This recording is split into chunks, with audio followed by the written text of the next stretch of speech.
The sun had barely risen when Maya Richardson's car crossed the town limits of Millbrook. She turned down the radio and looked out at the quiet streets, taking in every detail. Small houses with white picket fences, American flags hanging from porches, a water tower in the distance with the town's name painted in fading blue letters. This was going to be her home now, whether she was ready for it or not. Maya had driven through the night from the city, her trunk packed with boxes and her mind racing with thoughts about what lay ahead. In 3 days, she would officially become the police chief of Millbrook. The first black woman to ever hold that position in this town's 150-year history. No pressure, right? She pulled into the parking lot of a small coffee shop called Betty's. The place looked like it hadn't changed since the 1950s, with its red vinyl booths and black and white checkered floor visible through the window. Maya checked her reflection in the rearview mirror. No uniform today, just jeans, a gray sweater, and her natural hair pulled back in a simple ponytail. She wanted to see the real Millbrook, the version of the town that existed when nobody knew who was watching. The bell above the door chimed as she walked in. Conversations didn't exactly stop, but they definitely slowed down. Maya felt the weight of eyes on her as she approached the counter. An older woman with silver hair and a name tag that read Betty looked up with a practiced smile that didn't quite reach her eyes. "What can I get you, honey?" Betty asked. "Just a black coffee, please, large." "Coming right up." Maya paid and took her coffee to a booth by the window. She pulled out her phone, pretending to scroll through emails while actually watching the room. An elderly couple sat in the corner, sharing a newspaper. 3 men in construction gear occupied a table near the back, their voices low but animated. 2 women around Maya's age sat at the counter, both stealing glances in her direction. "I'm just saying, we don't need someone from the city telling our boys how to do their jobs," one of the construction workers said. "Not quite quiet enough. This new chief they're bringing in. What's next? They're going to tell us we can't even—" His friend elbowed him, nodding toward Maya. The man's face flushed and he lowered his voice even more. Maya sipped her coffee and looked out the window, her face neutral. She'd heard it all before. In fact, she'd been hearing versions of that same conversation her entire career. When she made detective at 28, people said she only got promoted because of diversity quotas. When she became captain at 34, the whispers started about who she must have known or what strings were pulled. Never mind her perfect closure rate. Never mind the commendations. Never mind the fact that she'd worked twice as hard as everyone else just to be considered half as good. But that was exactly why she was here, wasn't it? To change things, to prove that leadership wasn't about where you came from or what you looked like. It was about doing the job right.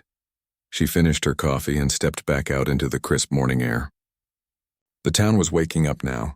A postal worker made rounds. A man walked his dog. Everything looked peaceful, almost perfect. But Maya had learned long ago that what things looked like on the surface rarely told the whole story. She spent the morning driving through different neighborhoods, making mental maps. The north side had larger homes, manicured lawns, and newer cars in the driveways. The south side told a different story. Smaller houses, chain-link fences, more than a few properties that needed repairs. Maya noticed something else too. The north side was almost entirely white families. The south side was where most of the black and Latino residents lived, not much different from a dozen other small towns she'd seen. Invisible lines that everyone knew about but nobody talked about. Around noon, Maya found herself on Maple Street, right in the heart of downtown. She parked and decided to walk. The police station sat at the corner of Maple and 3rd, a brick building that looked like it was built sometime in the 80s. She stood across the street watching officers come and go. A young officer emerged, laughing at something on his phone. 2 others stood by their patrol cars, chatting and drinking coffee. They looked relaxed, comfortable. This was their territory, their domain. In 3 days, Maya would walk through those doors as their boss. She wondered how many of them were counting down the hours with dread. She continued walking, passing the courthouse, the library, a hardware store that advertised family-owned since 1962. A few people nodded politely as they passed. Others looked away. Maya was used to both reactions. At the end of the block, she noticed a small park where a group of teenagers hung out near the basketball courts. Mostly black kids, a few Latino. They were loud and animated, the way teenagers are supposed to be. But Maya also noticed how they kept glancing around, That edge of awareness that came from being watched too often, questioned too much.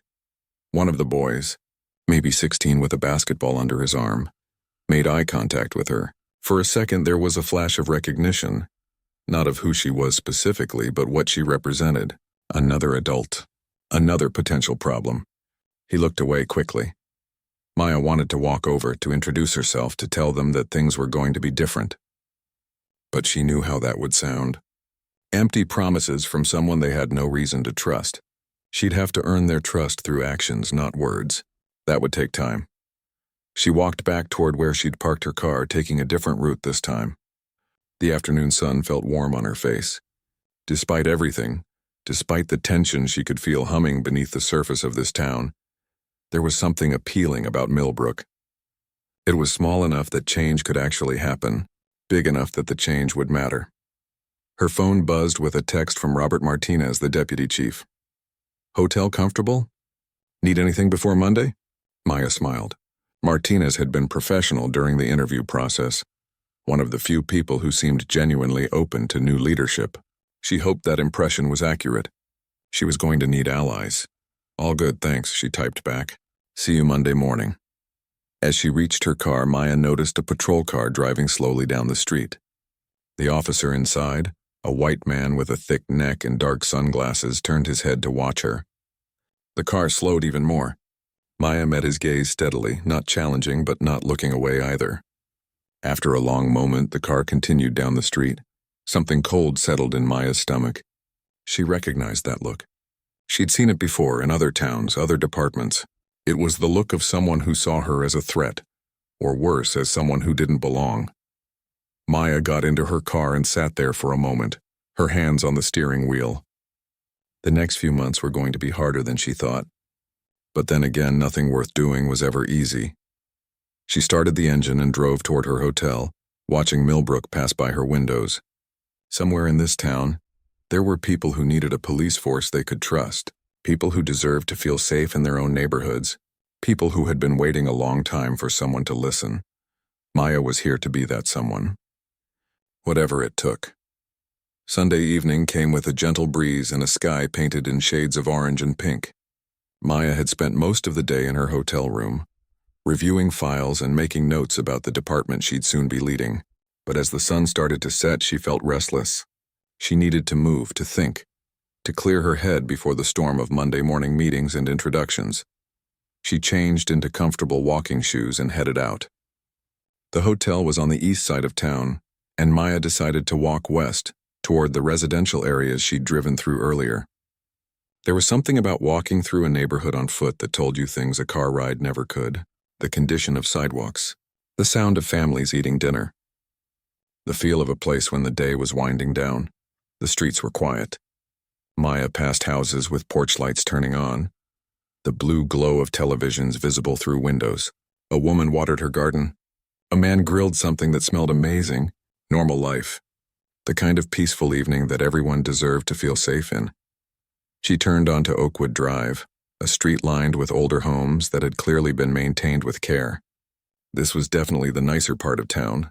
Maya noticed the way the houses seemed to get bigger the further she walked, the yards more manicured, the cars in driveways more expensive.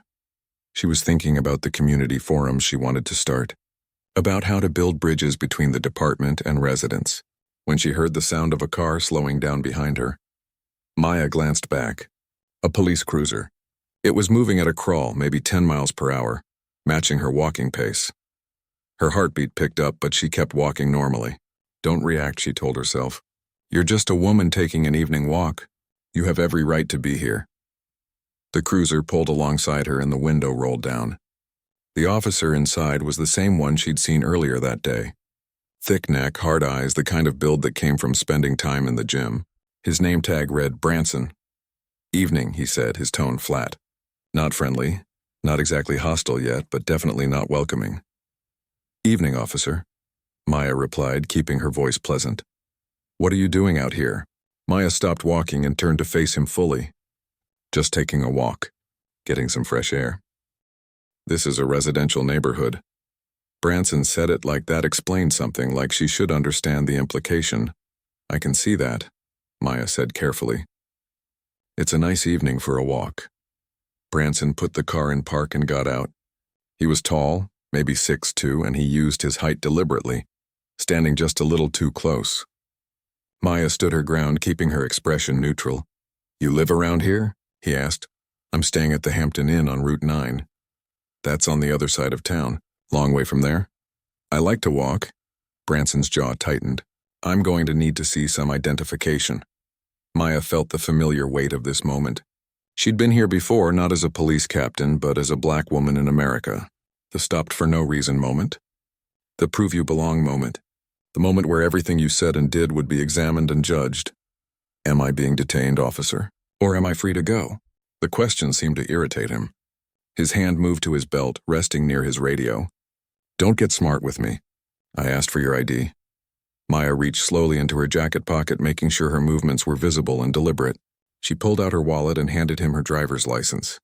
Branson took it, studying it with more attention than a simple ID check required. "Maya Richardson," he read aloud. "Philadelphia address. You're a long way from home." "I'm relocating here for work." "What kind of work?" Maya knew she could end this right now. She could tell him exactly who she was and watch his face change. But something stopped her. This moment, as uncomfortable as it was teaching her something important about her new department, about how at least one of her officers treated people. "I work in law enforcement," she said simply. Branson's eyebrows went up. "That's so? What, like a secretary or something?" Maya didn't take the bait. "Something like that." He handed back her license, but he didn't step back. If anything, he moved closer. "Here's the thing. We've had some break-ins in this neighborhood recently. Somebody's been casing houses, looking for opportunities. You understand what I'm saying?" "I understand you're saying there have been break-ins. What I don't understand is why you stopped me. You match the description. What description would that be?" Branson's face hardened. "Don't play games. You know exactly what I mean." A door opened across the street. An older man stepped onto his porch, watching the interaction. Branson noticed but didn't seem concerned. "I'm going to need you to put your hands on the hood of the car," Branson said. "Excuse me?" "You heard me. Hands on the hood. I need to make sure you're not carrying anything you shouldn't be." Maya's mind raced. Every instinct she had as a cop told her to comply, to de-escalate. But every instinct she had as a black woman told her this was wrong, that giving in to this abuse of power would only make it worse. "Officer Branson, I've provided my identification. I've answered your questions. I haven't committed any crime. Under what legal authority are you searching me?" "Reasonable suspicion. Now put your hands on the hood or we're going to have a problem." More doors were opening now.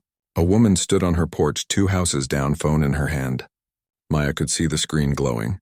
She was recording. "Officer, I want to be very clear. I am not resisting. I am asking you to explain the legal basis for this search." That was apparently the wrong thing to say. Branson grabbed Maya's arm, his grip tight enough to hurt. "I said hands on the hood. Now." He spun her around roughly and pushed her against the cruiser. Maya didn't fight back, but she didn't help him either. She kept her body loose, her hands visible. "You're making a mistake," she said, her voice steady despite the adrenaline flooding her system. "The only mistake here is you thinking you can walk through this neighborhood like you own it." Branson pulled out his handcuffs. He yanked Maya's arms behind her back, the metal clicking shut around her wrists. The man across the street had come down from his porch. "Officer, is that really necessary?" "She's just a woman walking." "Sir, step back. This doesn't concern you." "I'm recording this," the woman down the street called out. "I'm recording everything." Branson didn't even look at her.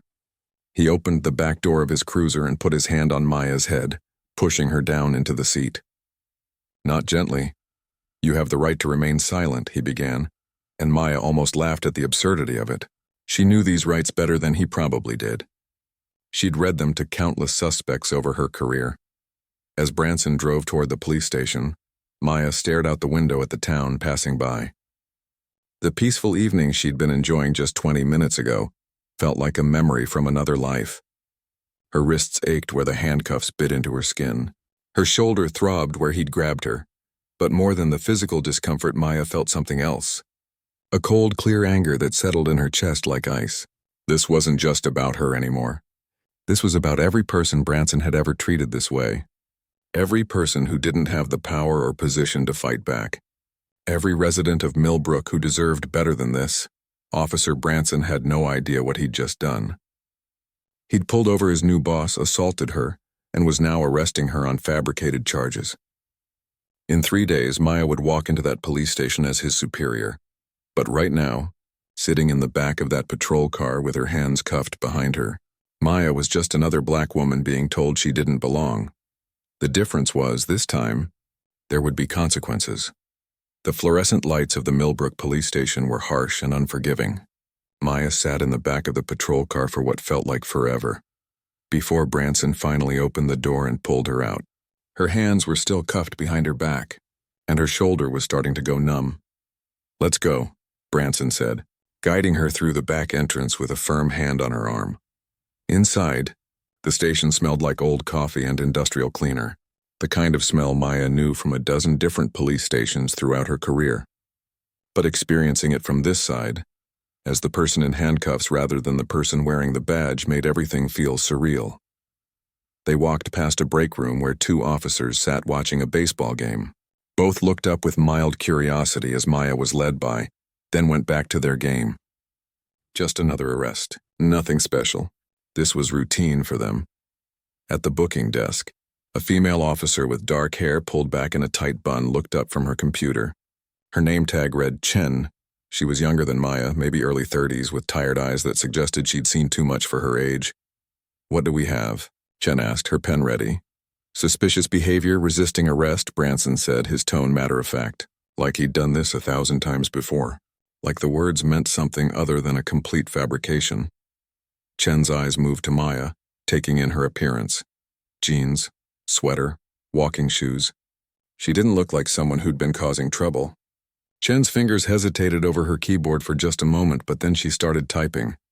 "Name, Maya Richardson," Maya said clearly. Chen typed it in, then paused. Her eyes flickered to the screen, then to Maya, then back to the screen. Something registered in her expression, just a flash of recognition, but then it was gone. She continued typing. "Address." Maya gave her Philadelphia address, watching Chen's face carefully. The officer was uncomfortable. Maya could see it in the way she kept her eyes on the screen, in the slight tension in her shoulders, but she wasn't saying anything. She was processing the arrest like it was legitimate. "You have the right to make one phone call," Chen said, her voice flat and professional. "I'd like to make that call now." Chen led Maya to a phone mounted on the wall near the holding cells. She removed one handcuff, securing Maya's free hand to a metal rail beside the phone. It was humiliating, being chained like a dangerous criminal for making a phone call, but Maya kept her face neutral. She was watching everything, learning everything. She dialed her attorney, David Wu, a man she'd known for 15 years. He picked up on the 3rd ring. "David, it's Maya." "Hey, what's up? Thought you were getting settled in your new town." "I am settled. In a holding cell, actually." There was a pause. "You're joking. I wish I was." "I've been arrested. I need you to listen carefully and not react, because I'm standing next to the officer who arrested me." Maya kept her voice calm and level. "I was walking through a neighborhood. Got stopped. No probable cause. The officer arrested me for suspicious behavior and resisting arrest, neither of which happened."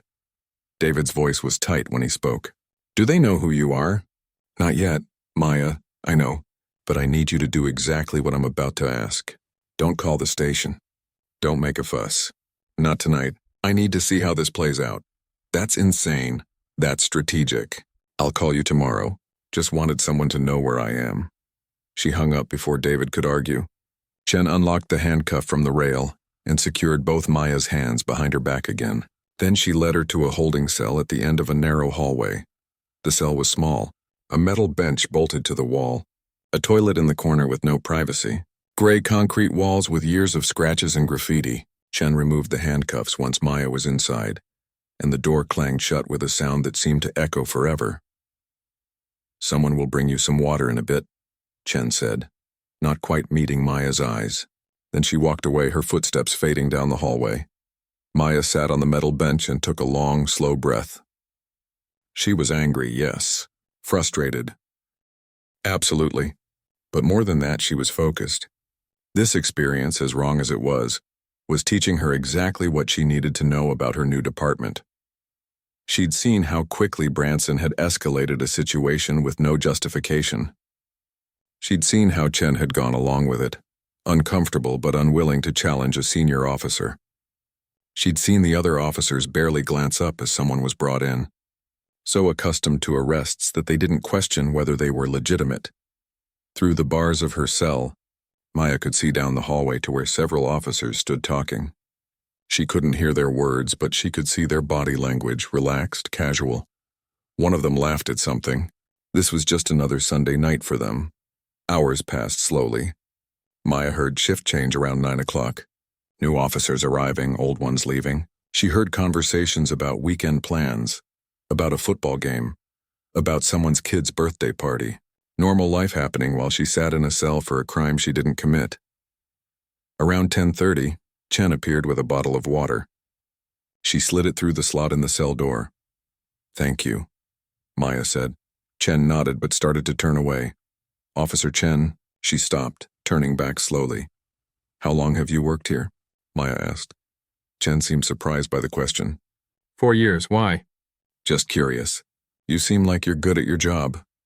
"I do my job," Chen said carefully. "I noticed you hesitated earlier when you were typing my information." Chen's face went guarded. "I don't know what you're talking about. It's okay. I'm not trying to get you in trouble. I'm just wondering if you think about the arrests that come through here, whether they're all legitimate. Look, I just process what the arresting officers bring in. That's my job, even when something doesn't feel right." Chen stared at Maya for a long moment. Something passed across her face, some internal struggle, but then her expression closed down. "Get some rest," she said, and walked away. Maya drank the water slowly, thinking about that interaction. Chen had doubts. Maya had seen it. But having doubts and acting on them were two very different things, especially in a police department where challenging your colleagues could make you an outcast. She thought about all the people who'd sat in this cell before her. How many of them had been arrested for reasons as flimsy as hers? How many had been treated roughly, spoken to with disrespect, made to feel like criminals for the crime of existing in the wrong place at the wrong time? Maya lay down on the metal bench using her jacket as a pillow. The bench was hard and cold, but she'd slept in worse places during her years in law enforcement. She closed her eyes, but sleep didn't come easily. Instead, she thought about the next day, about walking into this station as the police chief, about the looks on their faces when they realized who she was, about the changes she was going to make starting immediately. Branson had given her a gift, though he didn't know it yet. He'd shown her exactly what was wrong with this department: the casual abuse of power, the lack of accountability, the way officers protected each other instead of protecting the community they served. Somewhere around midnight, Maya finally dozed off. She dreamed about her grandmother, who'd marched in the civil rights movement and had been arrested more times than she could count. "Baby," her grandmother used to say, "sometimes you have to go through the fire to understand how to put it out." When Maya woke up a few hours later to the sound of officers starting the morning shift, she felt surprisingly calm. The fire was coming, and she was more than ready to handle it. Monday morning came with the pale light of dawn filtering through the small window near the ceiling of Maya's cell. She'd been awake for an hour already, sitting on the metal bench, running through everything she wanted to say when the moment came. The station was coming alive around her. She heard doors opening and closing, footsteps in the hallway, the coffee machine gurgling in the break room, the normal sounds of a police department starting its day. Around 7:30, she heard a voice she didn't recognize. It was deeper than the others, with an authority that made people listen. "Where's the morning report? I need to review everything before the chief gets here." That would be Robert Martinez, the deputy chief, the man she'd exchanged friendly emails with during the hiring process. The one person in this department who'd seemed genuinely welcoming. Maya stood up and moved closer to the cell door, listening. "It's on your desk, sir," someone replied. "Pretty quiet night. One arrest for suspicious behavior. Let me see the paperwork on that." There was a pause. Maya could picture Martinez reading through Branson's report, his eyes moving down the page. Then she heard his voice again, but different this time, sharp, urgent. "What did you say the name was?" Richardson. Maya Richardson. Branson brought her in last night around 8. The silence that followed was deafening. Maya counted to 10 in her head. Then she heard footsteps, quick and purposeful, coming down the hallway toward the holding cells. Martinez appeared at her cell door. He was in his mid-50s with gray hair and the weathered face of someone who'd spent decades in law enforcement. His eyes went wide when he saw her. "Chief Richardson." Maya stood up straight and met his eyes. "Deputy Chief Martinez, good morning." Martinez's face went through about 5 different emotions in 2 seconds. Shock, confusion, horror, then anger. His hands gripped the bars of the cell door. "Please tell me this is not what I think it is." "Depends on what you think it is." "You're the woman Branson arrested last night?" "That would be correct." Martinez pulled out his keys with shaking hands and unlocked the cell door. "Ma'am, I'm so incredibly sorry. I don't even have words." Maya stepped out of the cell, her body stiff from a night on the metal bench. "I appreciate that, Deputy Chief. But before you apologize further, I need you to understand something. What happened to me last night happens to people in this town regularly. The difference is I have the power to do something about it." Martinez nodded slowly. "Yes, ma'am. You absolutely do." They walked down the hallway together, and Maya could feel the exact moment when the officers in the main area realized something was happening. Conversation stopped mid-sentence. Coffee cups froze halfway to lips. Every eye in the room turned to watch the deputy chief walking with the woman who'd been arrested the night before. Chen was at her desk, typing something into her computer. She looked up and her face went pale. Her hand stopped moving over the keyboard. "Oh no," Maya heard her whisper. Martinez's voice carried across the room. "Everyone, I need your attention right now." The dozen or so officers in the room turned to face them. Maya watched their faces, seeing the confusion, the curiosity. None of them understood yet. "This is Chief Maya Richardson," Martinez announced. "She was scheduled to start today. Instead, she spent last night in our holding cell because Officer Branson arrested her while she was taking a walk." The room erupted. Not with noise, but with a silence so complete, it felt like someone had sucked all the air out. Jaws dropped. Eyes went wide. One officer actually took a step backward. The door at the back of the room opened and Branson walked in, coffee in hand, looking relaxed. He was mid-conversation with another officer, something about a fishing trip. When he noticed everyone staring toward the front of the room, he followed their gazes. His eyes landed on Maya. For a second, he didn't register who she was. Then recognition dawned and the coffee cup slipped from his hand. It hit the floor with a crash, brown liquid spreading across the tile. "Chief?" His voice cracked on the word. Maya looked at him steadily. "Officer Branson, my office. 1 hour." She turned to Martinez. "I assume you can show me where my office is." "Yes, ma'am. Right this way." As they walked toward the back of the station, Maya could feel every eye following her. She heard the whispers starting, the shocked exclamations. But she kept her head high and her stride confident. Martinez led her to a corner office with windows overlooking the parking lot. It was sparse but functional. A desk, a few chairs, filing cabinets. The walls were bare except for a photo of the previous chief shaking hands with the mayor. "I had some things brought over for you," Martinez said, gesturing to a box on the desk. "Your nameplate, some department documents. I was going to have everything set up before you arrived this morning." "Thank you, Robert." Maya sat down at the desk, testing the chair. "Can I ask you something?" "Anything." "When you saw my name on that arrest report, what went through your mind?" Martinez was quiet for a moment. "Honestly, I thought there must be some mistake. Some other Maya Richardson, because I couldn't believe one of my officers would be stupid enough or arrogant enough to arrest the new chief." He paused. "But then I realized it was worse than that. Branson didn't know who you were, which means he arrests people for no reason all the time." "That's exactly right." Maya pulled a notebook from her bag. "How many complaints have been filed against Branson?" Martinez's jaw tightened. 7 in the last 2 years. "And what happened with those complaints?" "They were reviewed. Most were deemed unfounded." "Reviewed by whom?" "The previous chief," Maya made a note. "I want every complaint filed in the last 5 years on my desk by end of day. Not just Branson's. Everyone's. I want to see patterns." "Yes, ma'am." "I also want you to call an all-hands meeting for 2 o'clock this afternoon. Everyone on duty needs to be there.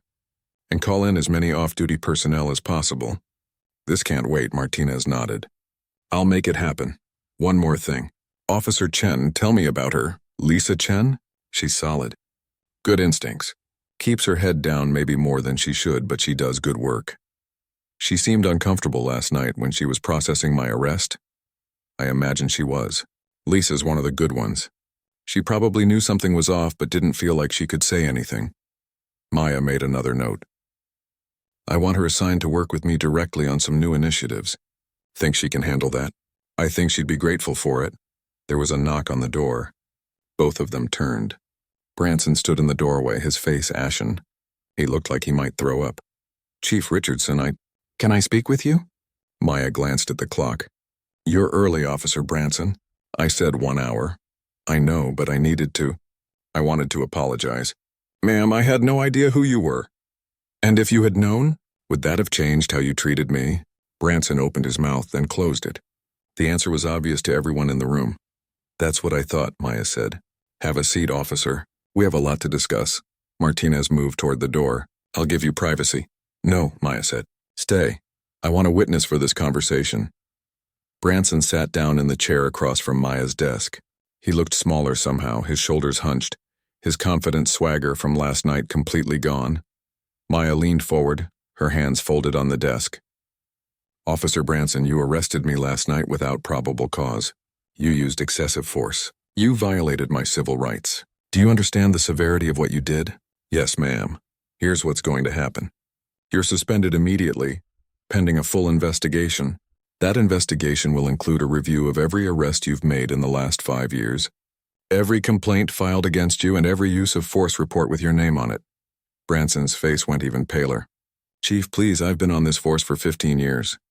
And in those 15 years, how many other people did you treat the way you treated me last night? How many people did you stop for no reason? How many people did you arrest because you decided they didn't belong in a certain neighborhood? He didn't answer. I want your badge and your weapon on my desk. Now. With trembling hands, Branson unpinned his badge and placed it on the desk. He removed his service weapon and set it down carefully beside the badge. You'll hear from the investigator within 48 hours, Maya said. Until then, you're not to set foot in this building or wear this uniform. Do you understand? Yes, ma'am. You can go. Branson stood and walked to the door. He paused, turning back. For what it's worth, I really am sorry. Maya looked at him for a long moment. I believe you are. But you're not sorry for what you did? You're sorry about who you did it to. That's not the same thing. After he left, Martinez let out a long breath. Well, that's one way to start your first day. Maya allowed herself a small smile. The day's not over yet. We've still got that meeting this afternoon. And after that, this department is going to change, whether everyone here is ready for it or not. By 2 o'clock, the conference room was packed. Every available chair was filled, and officers lined the walls. Maya could feel the tension in the air as she walked to the front of the room. She was in her full dress uniform now, every inch the police chief. The badge on her chest caught the light as she turned to face her department. Some officers looked curious. Others looked defensive. A few looked genuinely concerned. Chen sat near the front, her hands folded in her lap, watching Maya with something that looked like hope. Martinez stood by the door, his arms crossed, his face serious. He'd told her earlier that word had spread fast. Everyone knew what happened. The question now was what she was going to do about it. Maya let the silence stretch for a moment, meeting eyes around the room. Then she spoke. I'm Chief Maya Richardson. Most of you know by now that I spent my first night in Millbrook in a holding cell downstairs. I was arrested while taking a walk through a neighborhood.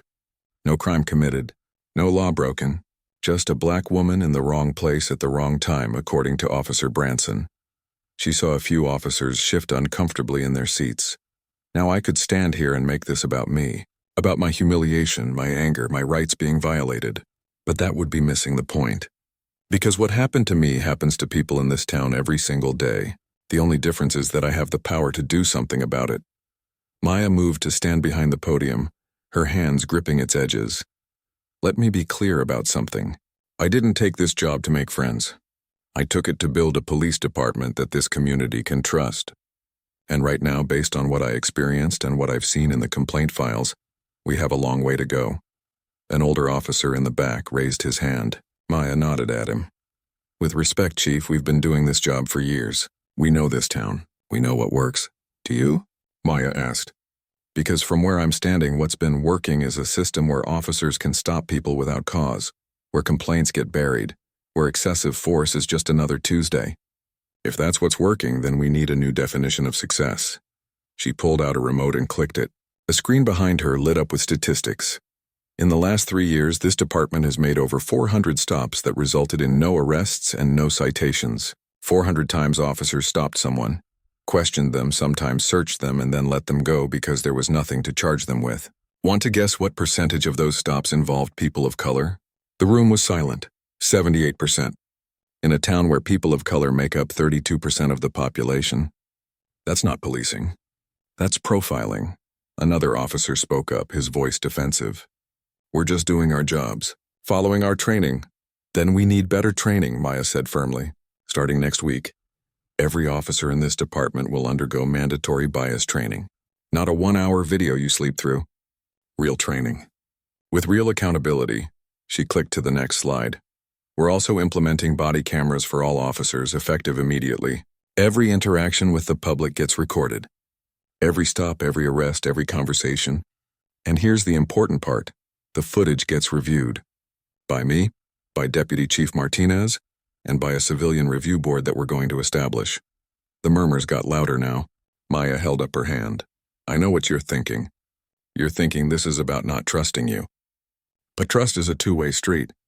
The community needs to trust us, and we need to trust that we're all doing the right thing. If you're doing your job correctly, the cameras will prove it. If you're not, then you shouldn't be wearing that badge. She moved away from the podium, walking closer to the assembled officers. I'm also changing how we handle complaints. Every complaint filed against an officer will be investigated by an independent party. No more investigating ourselves. No more complaints disappearing into files.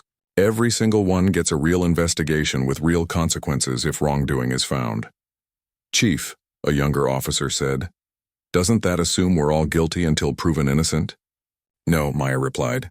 It assumes that when someone makes a complaint, they deserve to be taken seriously. Right now, people in this community don't file complaints because they don't believe anything will happen. That ends today.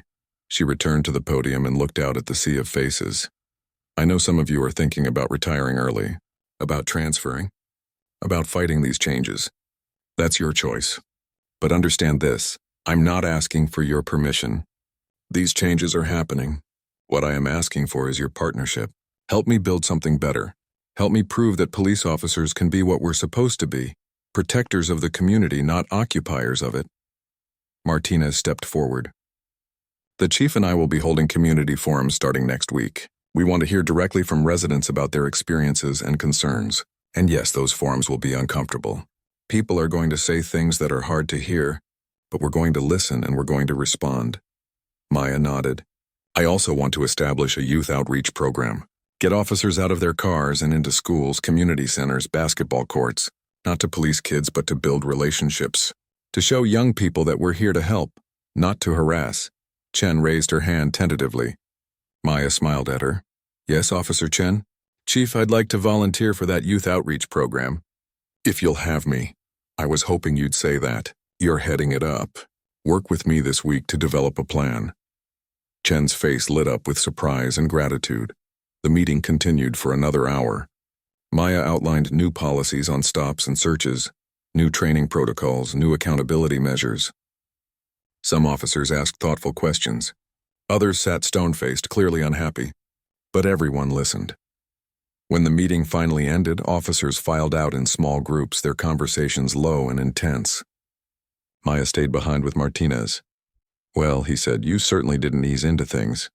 No time for easing. Every day we wait is another day someone gets treated the way I was treated. Some of them are going to fight you on this. I know, but some of them won't. I saw it in their faces. There are good officers here, Robert.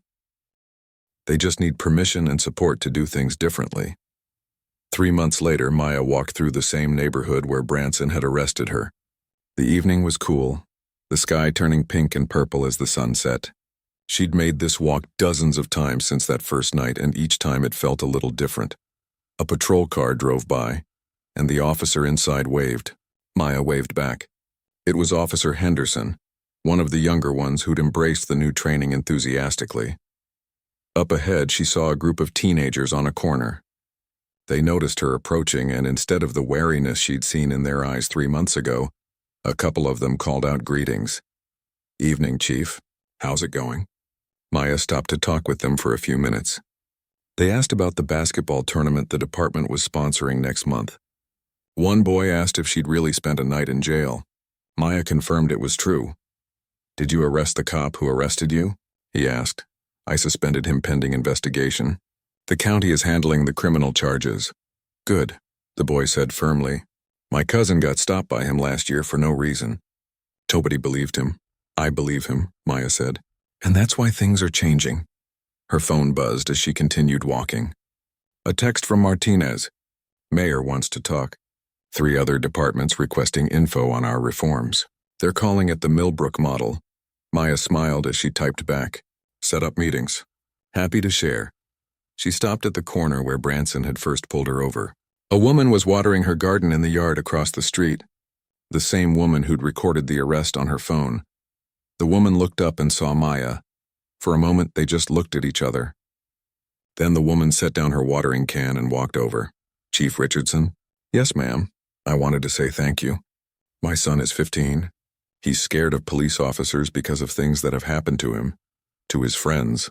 But last week, one of your officers helped him when his bike chain broke, gave him a ride home, actually talked to him like he was a person." The woman's eyes were wet. "That's the first positive interaction he's ever had with police." Maya felt her throat tighten.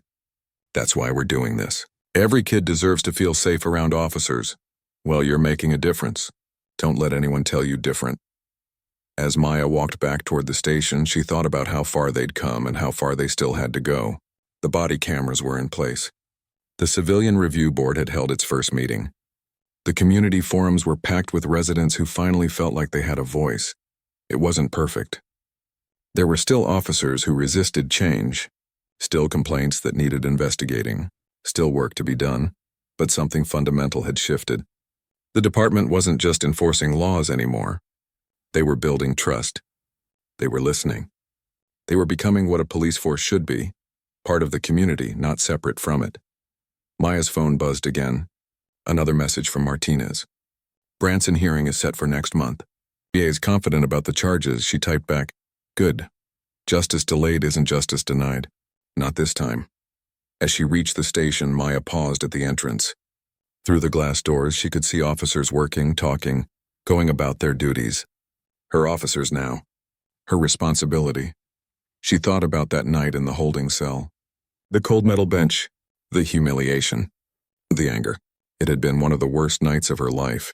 It had also been the night that changed everything. Maya pulled open the door and walked inside. There was work to do, and she was just getting started.